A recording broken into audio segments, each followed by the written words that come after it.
Salam jumpa Bapak Ibu semua. Kembali pada kesempatan kali ini, saya berkesempatan untuk membahas topik pada mata kuliah Sejarah dan Filsafat Matematika, terlebih mengenai dalam topik diskusi 10 kali ini, yaitu membahas mengenai penemuan matematika oleh para tokoh filsuf yang beraliran formalisme, gitu ya. Jadi para tokoh-tokoh filsafat formalisme, apa saja yang menjadi eh, penemuan-penemuan mereka dalam matematika. Nah, sebelum itu Bapak Ibu, kita perlu mengetahui beberapa hal, yaitu mengenai apa sih filsafat formalisme ini dalam matematika. Jadi filsafat formalisme ini adalah pendekatan itu yang berfokus pada simbol dan aturan manipulasi. Dan ini tanpa makna ya dalam formalisme ini, karena ya hanya formal saja, jadi tanpa makna, kemudian dengan aturan yang fokusnya itu pada simbol dan juga manipulasi. Nah, tokoh penting sebenarnya ada dua tokoh penting, meskipun banyak nantinya ada tokoh-tokoh penting dalam aliran filsafat formalisme pada matematika ini, yaitu David Hilbert dan Kurt Gödel. Ya, ini adalah dua tokoh filsuf aliran formalisme yang sangat penting, atau dua tokoh utama kita bisa sebutnya. Nah, kemudian ini sebenarnya lebih kepada aliran filsafat formalisme ini lebih kepada peralihan ya dari pemahaman yang intuitif itu ke sistem formal yang lebih terstruktur. Jadi dia yang tadinya intuitif, kemudian diarahkan ke yang lebih terstruktur dan formal.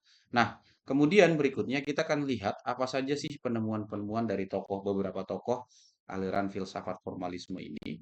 Nah, kita bisa lihat Bapak Ibu sekalian.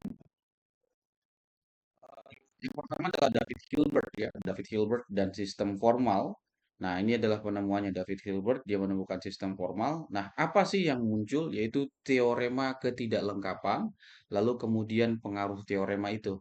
Nah, teorema ketidaklengkapan ini mengindikasikan bahwa tidak semua kebenaran matematika itu bisa dibuktikan secara formal. Jadi setiap kebenaran matematika tidak semua bisa dibuktikan secara formal, dan kemudian ini mengubah pandangan batasan dalam matematika akibat daripada teorema ketidaklengkapan. Nantinya teorema ketidaklengkapan dari Hilbert ini akan dilengkapi oleh Gödel ya, oleh Gödel. Nah, berikut saja kemudian masih banyak sebenarnya Bapak Ibu penemuan daripada Hilbert ya, yang tapi pada dasarnya kemunculannya tetap pada teorema ketidaklengkapan gitu. Nah, lalu berikutnya yang kedua adalah Kurt Gödel dan teorema ketidaklengkapannya. Nah, ini yang saya bilang tadi bahwasanya dari Hilbert tadi dilengkapi oleh Gödel untuk teorema ketidaklengkapan, tapi ini mungkin lebih eh, sempurna lagi ya untuk membuat kekurangan yang ada pada teorema ketidaklengkapan yang dibuatkan oleh Hilbert. Nah, menyatakan di sini dia menyatakan dari teorema pertamanya tidak semua pernyataan matematika dapat dibuktikan secara formal. Lalu kemudian yang kedua adalah adanya konsistensi dari sistem formal tidak dapat dibuktikan dalam sistem itu sendiri. Jadi karena adanya konsistensi dari sistem formal hingga akhirnya kebenaran matematika itu tidak bisa dibuktikan dalam sistem itu sendiri. Jadi ini sebenarnya untuk menutupi kekurangan yang ada pada teorema ketidaklengkapan Hilbert ya, Bapak Ibu sekalian atau rekan-rekan sekalian.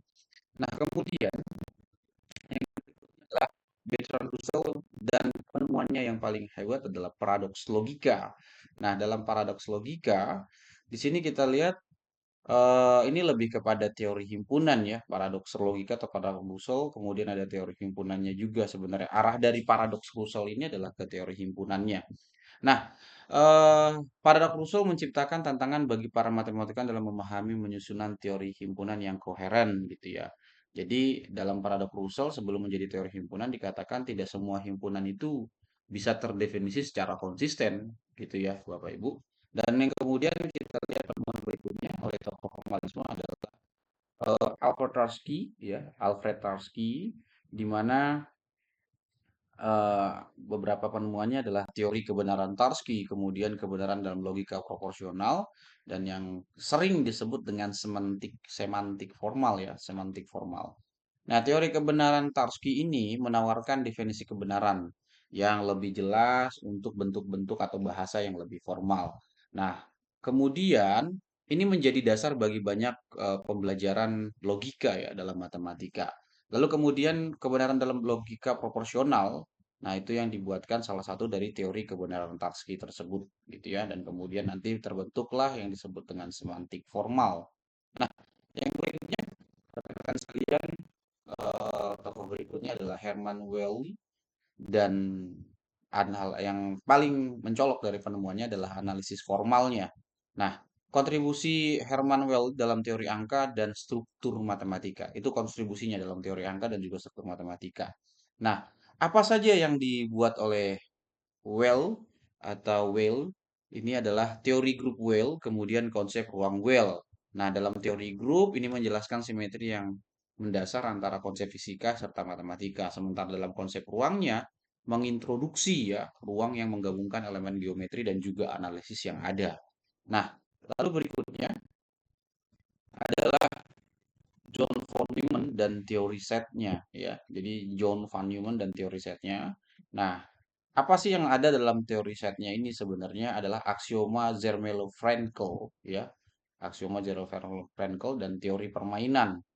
Nah, kenapa dinamakan aksioma Zermelo-Fraenkel? Karena dia membuatnya bersama dengan Zermelo, mengembangkan aksioma untuk teori setnya itu. Jadi hasil dari aksioma Zermelo-Fraenkel dan juga teori permainan ini adalah teori set, di mana dalam aksioma itu kemudian menggabungkan teori permainan. Apa yang dimaksud dengan teori permainan? Itu dasar untuk analisis strategi dalam ekonomi dan ilmu sosial yang dikembangkan dalam secara matematis kemudian masuk menjadi teori set dalam matematika dan logika begitu.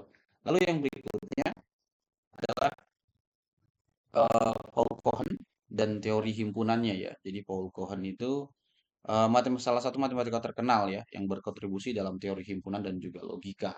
Nah, apa yang dibuatkan dalam teori himpunannya itu adalah adanya metode forcing ya. Metode forcing digunakan untuk membuktikan aksioma tidak yang pilihan bahwa aksioma pilihan tidak dapat dibuktikan gitu ya. Jadi membuktikan bahwa aksioma pilihan tidak dapat dibuktikan dalam sistem Zermelo-Fraenkel tadi. Jadi dalam sistem teori sebelumnya ini disempurnakan lagi nih, dianalisis kembali oleh Paul Cohen.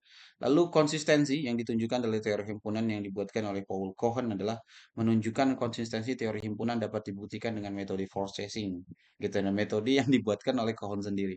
Kemudian himpunan tidak dapat dinyatakan. Lelah Cohen juga menyatakan bahwasanya himpunan itu nggak bisa dinyatakan dalam teori himpunan standar karena pasti akan berbeda-beda bentukannya, gitu ya. Itulah teori himpunan yang dibuatkan oleh Paul Cohen. Nah, yang kemudian ada George Cantor dan teori kardinalitasnya ya. Jadi kardinalitas tak terhingga. Nah, teori himpunan Cantor ini mengarah nantinya ke kardinalitas tak hingga, yang dimana menjelaskan bahwa ada lebih dari satu jenis tak hingga yang membuka pemahaman baru dalam matematika. Mungkin yang kita kenal sekarang ada tak hingga positif atau tak hingga negatif gitu ya, dua hal. Ternyata selain daripada itu ada lagi gitu ya. Mungkin itu juga pengembangan dari eh, kardinalitas tak terhingga yang dibuatkan oleh George Cantor. Nah, kemudian berikutnya ada Emil Post dan teori komputasinya. Nah, Emil Post ini adalah matematikawan modern ya, yang kontribusinya dalam teori komputasi. Jadi ada masalah pos, pengembangan mesin pos, dan teori hitungbilitas. Nah, dia salah satu penganut filsafat formalisme yang penemuan matematikanya adalah teori komputasi itu sendiri, gitu ya. Lalu kemudian yang berikutnya adalah Wittgenstein dan keterkaitan logika serta bahasa. Nah, dalam Wivio atau Queen ini membuat pemisahan logika dan bahasa, kemudian teori ontologi Queen, lalu pengaruh bahasa terhadap matematika.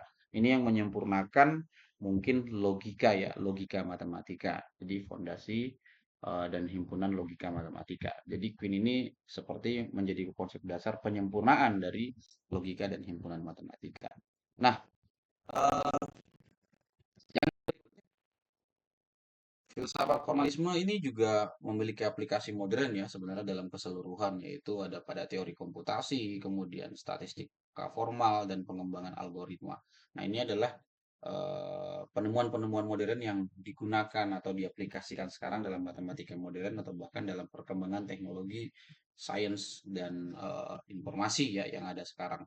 Nah, saya rasa itu Bapak Ibu yang bisa saya sampaikan untuk kita semua. Masih banyak sebenarnya penemuan-penemuan dari pada apa namanya para filsafat-filsafat aliran formalisme lainnya ya. Dan ini secara rangkuman mungkin beberapa yang tidak ada dalam eh, konsep matematika dalam buku ya, dalam buku mungkin ini ditambahkan. Jadi Bapak Ibu juga kalau ada masukan lain silakan tambahkan. Nah, sementara ada dampak juga ya, dampak dari filsafat formalisme dalam matematika. Itu sistem formal dalam matematikanya, kemudian pengaruh Hilbert itu sendiri, lalu kontribusi Gödelnya, kemudian relevansinya dengan matematika modern. Itu beberapa bagian yang kita bisa lihat bersama ya. Dan itu saja bisa saya sampaikan Bapak Ibu. Akhir kata saya ucapkan terima kasih dan salam sehat selalu untuk kita semuanya.